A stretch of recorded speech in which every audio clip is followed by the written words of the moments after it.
What up, y'all? It's your boy T, and welcome back to me. Now, look, this video is not going to be long, but we're going to talk about the Lumios ghost girl in this video. One of y'all sent me this email, and it goes like this.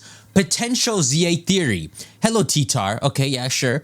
Obviously, everyone knows about the ghost girl in Lumios, who says that you're not the one. If this is something that they want to explain in ZA, I'm wondering if maybe she knows about something bad that's gonna happen with Zygarde in the future. So, of course, I'm gonna explain what the current theory for the ghost girl is, but I said Game Freak does this, right?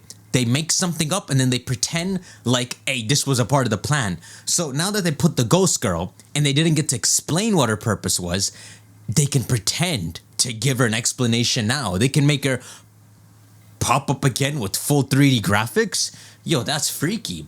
So not only about them popping up in ZA, but about them looking for the person who is meant to save Lumios.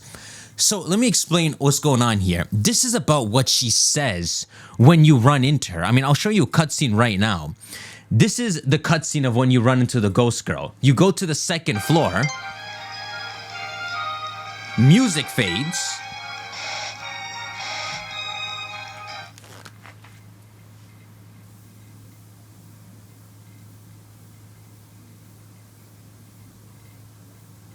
The frick, bro? The frick?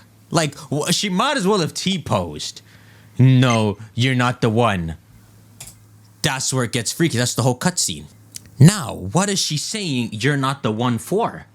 That's what this email is about. Now, there's things you can think. So, here's the screenshot we can stare at. When it says you're not the one, bro, she's a ghost. You don't have to think too deep into this. I didn't look up any theories because people sometimes they go too crazy, but if you think about it, try to think in Game Freak's point of view, she's a ghost. She's a ghost stuck here. It's the very typical archetype of a ghost story. They're stuck here. Something's kept them bound here. Like they're looking for someone. Even if it's, let's say she's a ghost girl and she's looking for someone she knew to be reborn, for example, right? So maybe this is where she used to live, second floor of this crap. So anytime someone comes up, she's like, that ain't him or her either. I think at the core, it's just something not deep. It's just supposed to be a sad thing you witness, just to show that ghosts really do exist in the Pokemon world. You run into one that's sad and you can't do anything about it.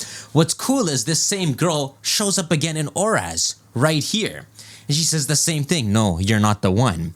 So that's where I just want to leave the story. That's really what I think there is to this. There is some other supplementary crap right here. So I found on some Ordinary's wiki, but it's screenshots of another part of Lumios that might be linked to this ghost girl. So it's right here behind the billboard, and it says, I'm going to go for help. Wait in the usual place. That's really all there is to it. So people link this to her. Like, okay, she went for help in the usual place. Goon never showed up. Where's Goon? Right? And then the third image you could potentially link it to is this kid who's like, it should be somewhere here, right? As if she's waiting for him, or maybe he's a ghost kid as well that died, and they're both dead, waiting for each other. Whoa. Sometime in Route 14 or 15, more of these hex maniacs start appearing and have freaky smiles in their art. I don't know if this is true. You never know if maybe they're trying to set something up in this game. It just came to my head right now, where there's some conspiracy with hex maniacs in X and Y, right? Like something was supposed to happen with them, maybe in the post game. Like, for example, here's an idea. No, you're not the one. In X and Y itself, Hoopa already exists. What if this was meant to link to something in Pokemon Z with Hoopa? And that's why you can see Hoopa lurking in the background of Auras, right? What if that's what her story is? So no, you're not the one. This is supposed to tie in, kind of think of Oak's letter. You can only go so far until you bring the Oak's letter, then you can get Shaman. So same situation here. This is all that happens, but if the full Gen 6 cycle played out and we got like, I'm just gonna imagine Gen 4 like distributions for Deancey, Hoopa, Volcanion. This might have been something related to Hoopa. In hindsight, it seems less that they put those three in X and Y for backwards compatibility, and more so because they probably wanted to do something, right? I mean, Volcanion was officially revealed in like 2016, if my memory serves me right. Or it might have been 2015. At that point, why is it an X and Y, right? So it's like their plans are constantly changing. This could be something they were trying to do with Hex Maniacs in specific. If this is true, that Hex Maniacs start doing weird things in the game after this cutscene. And maybe this was supposed to lead to something in the post game. And the reason I say this is because Game Freak did something weird with Hex Maniacs. I know y'all, maybe some of y'all caught this. I noticed this when I first played Pokemon Sun and Moon. You see a Cerula? There's no Hex Maniacs in the game. She's the only Hex Maniac. You'll just never realize it because who looks for that? So a Sarla Bulbapedia, she's even dressed as a Hex Maniac. So I jokingly even titled my episode when I fought her as Alola's only Hex Maniac. Well, why did Game Freak freaking do that? You know, so I'm just trying to link the lack of Hex Maniacs in Gen 7 with a potential conspiracy that could have been in the works in Gen 6. So, about her saying, "You're not the one," now we bring this full circle.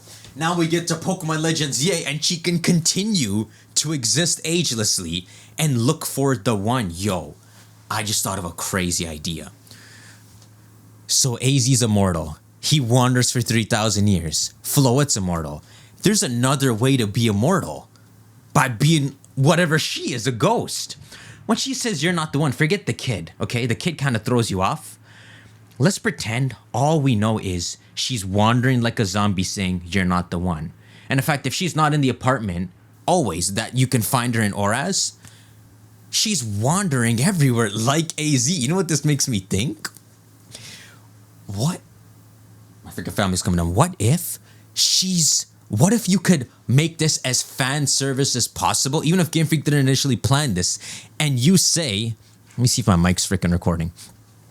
And you say that she's actually from 3,000 years ago.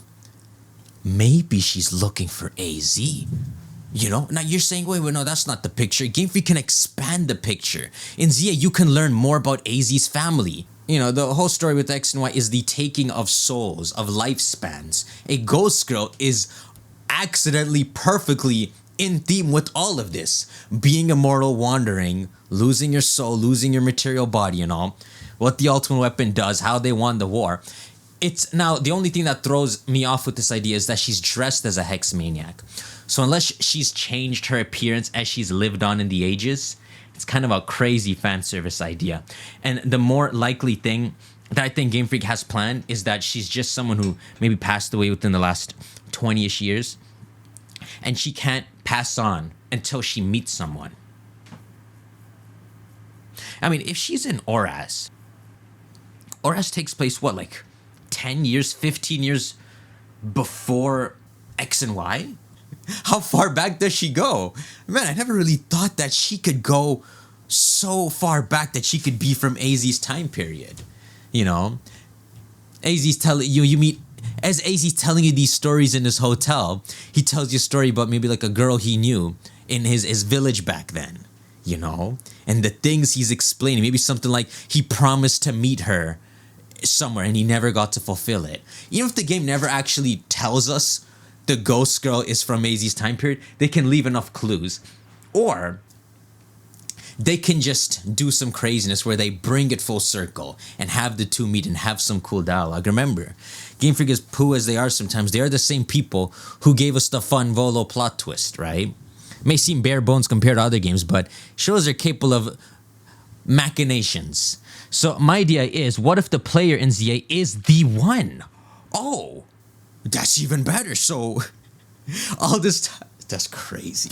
Game Freak would be making good use of the opportunity if they did that. So all this time she's wandering, she's waiting for you in ZA. And the ghost girl tells you that you're the one needed to save Lumios or Kalos. All these opportunities that they missed, they can still make use of now. In ZA, if they want, they can reveal she's tied to Hoopa. You can find her, and then like a freaking Hoopa cry comes, a portal opens up behind her.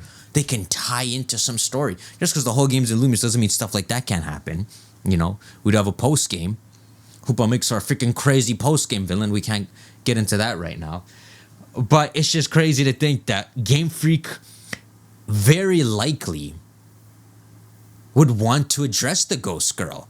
just because this whole game is meant to be fan service. Well, y'all let me know your thoughts in the comments. Who is the one that she's searching for? And what is her actual purpose? Or what purpose can they now give her in ZA? Hoopa connected, AZ connected, or nothing connected? Alright, y'all enjoy your days. Shank that like button. I'll see you on the next one. Take care.